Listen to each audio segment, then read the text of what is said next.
Sinta o calor. Um calor seco que racha os lábios e transforma o ar em uma fornalha invisível. Estamos no deserto de Hol, um mar de dunas vermelhas, onde o vento sopra sem descanso desde o início dos tempos. No centro desse deserto, ergue-se uma única montanha de granito negro, e pendurado nessa montanha, a 100 metros do chão, pendurado por cordas grossas que lhe cortavam a pele, estava Caelen.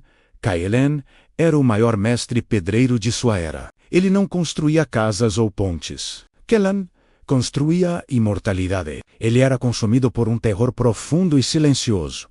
O medo de ser esquecido. Ele olhava para as gerações passadas e via como o tempo devorava os nomes. Reis, heróis, poetas, todos viravam pó. Suas memórias desapareciam em 3 ou 4 gerações. Caelen se recusava a desaparecer. Ele havia jurado esculpir o próprio rosto na face daquela montanha imaculada. Uma estátua colossal, com 100 metros de altura, talhada na rocha mais dura do mundo. O vento pode levar os ossos, pensava ele, mas não pode levar o granito. A narração de sua vida tornou-se o som do cinzel. Tat Antak. Ele passava meses pendurado no abismo. O sol queimava seus ombros até Digza.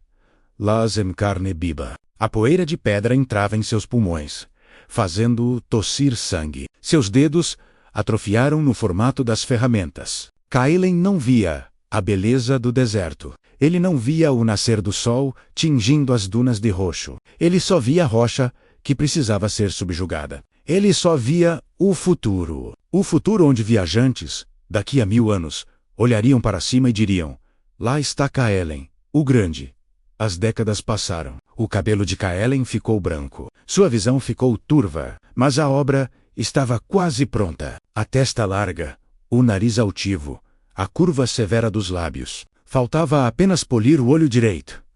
Numa tarde de outono, ele deu a última batida. O cinzel caiu de suas mãos trêmulas e mergulhou no abismo. Caelen encostou a testa na pedra fria. Ele estava exausto, vazio, quebrado, mas vitorioso. Ele havia vencido o tempo. Ele tinha o seu monumento. Naquela noite, Caelen não dormiu em sua tenda. Ele acendeu uma fogueira na base da montanha e sentou-se na areia, olhando para cima, admirando seu próprio rosto de pedra banhado pela luz da lua. Mas o deserto de Hol tem as suas próprias leis. Antes do amanhecer, o ar ficou estranhamente parado. Um zumbido baixo começou a vibrar na areia. Era a Simum, a grande tempestade de areia que varria o deserto a cada meio século. Caelen cobriu o rosto com um manto, mas não desviou os olhos da montanha. O vento chegou com o rugido de 1000 demônios. E não era apenas vento, era areia fina acelerada a uma velocidade letal. A tempestade envolveu a Montanha Negra. Durante 2 dias, o sol sumiu. Caelen ficou encolhido na base da rocha, ouvindo um som que gelava o seu sangue. Não era o som de pedra quebrando, era o som de uma lixa. 1 milhão de grãos de areia esfregando furiosamente contra o granito. Quando a tempestade finalmente passou e a poeira baixou, Caelen levantou-se, tremendo. Ele olhou para cima. A montanha ainda estava lá, mas o rosto... As linhas afiadas que lhe custaram 30 anos de juventude estavam arredondadas. O nariz, altivo, havia sido gasto. Os olhos, antes profundos e expressivos, pareciam agora apenas buracos cegos. Em 2 dias, o vento do deserto havia envelhecido a pedra em 10.000 anos.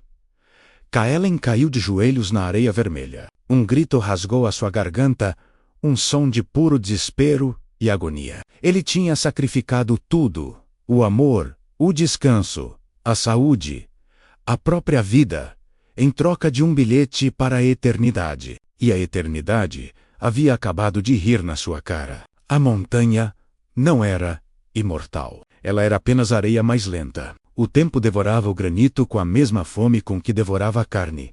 Enquanto Caelen chorava, uma figura apareceu caminhando silenciosamente pelas dunas. Era Ene Mei, um homem vestido de trapos azuis, com o rosto coberto por um lenço. O nômade não pareceu surpreso com o gigante de pedra arruinado, nem com o velho chorando na base.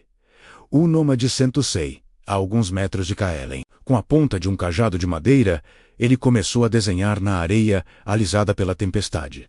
Kaelen, através das lágrimas, observou. O nômade desenhava com uma precisão hipnótica. Formas geométricas espirais perfeitas, flores entrelaçadas. Uma mandala de uma complexidade absurda, de uma beleza que doía nos olhos.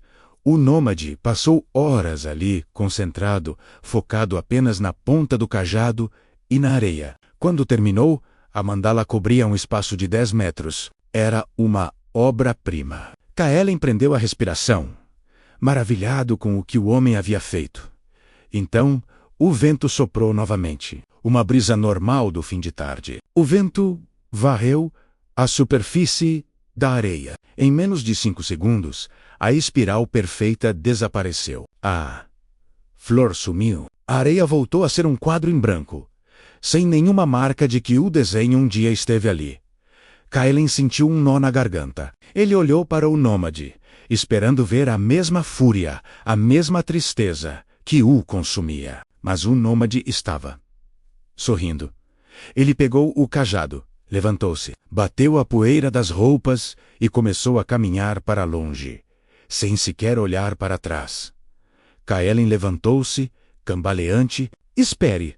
Gritou Kaelen, com a voz falha. Você não está triste? O vento destruiu a sua obra, destruiu o seu legado. Ninguém nunca vai ver o que você fez. O nômade parou. Ele virou o rosto parcialmente. Legado? A voz do nômade era suave, como a própria brisa. Eu não desenho para a areia de amanhã. Eu desenho para as minhas próprias mãos, hoje.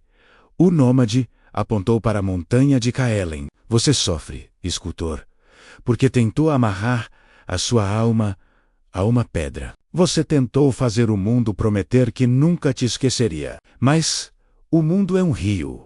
O universo não nos deve lembrança. A beleza do meu desenho não estava no fato de que ele duraria para sempre. A beleza estava no instante em que eu o fiz. A arte era minha atenção. O presente foi a minha recompensa. O que a areia faz com a areia depois é problema do vento. O nômade desapareceu nas dunas. Kaelen ficou sozinho no silêncio do fim da tarde. Ele olhou novamente para sua grande estátua gasta. A raiva havia sumido. Aquele rosto arruinado não era mais o símbolo de uma derrota. Era o monumento de uma libertação. Se nada durava para sempre, se até o granito era devorado pelo vento, então o peso do futuro havia acabado. Ele não precisava mais ser escravo de uma plateia que ainda nem tinha nascido. Ele não precisava carregar a obsessão de ser alguém.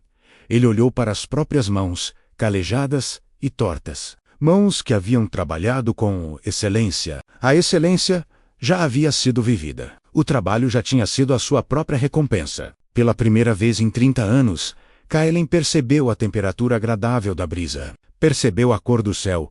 Ele deixou suas ferramentas pesadas no chão. Não as pegou mais. Ele virou as costas para a montanha e começou a caminhar na mesma direção do nômade, sem se preocupar em deixar pegadas, pois sabia que o vento, misericordiosamente, as apagaria. Se você chegou até aqui, não esqueça de seguir o canal e curtir o vídeo, para que você receba mais histórias como essa para se inspirar no seu cotidiano.